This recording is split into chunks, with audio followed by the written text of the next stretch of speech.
Congressman Chris Stewart recently returned from a trip to the Middle East and joins us now live on the KSL Newsline. Congressman, tell us about your trip. Well, good morning, and thanks for letting me spend some time with you. It was, we spent quite an extensive amount of time in the Middle East in August, and it was really kind of hard to come back not discouraged. We just have so many challenges.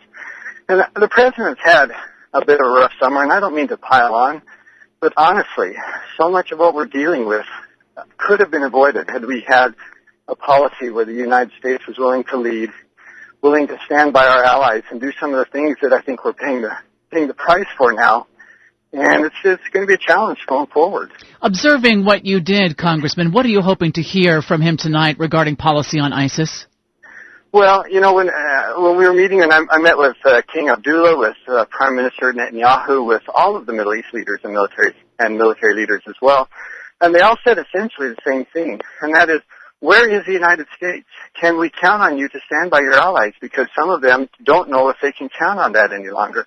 And I think the thing I'd like to hear from the President tonight is that the United States will stand up and lead.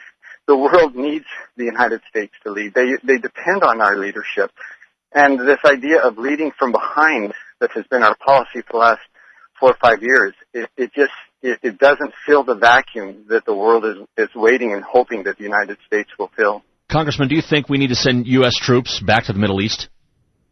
Well, I don't think the American people, and I would not support sending ground troops. I think that train left the station. And we made a terrible mistake not negotiating a status of forces agreement that would have left U.S. combat troops in Iraq, just like we did in Korea, just like we did in Germany. But it's too late for that now. But there are some things that we can do. Air power, as a former Air Force pilot, I understand air power is a powerful weapon.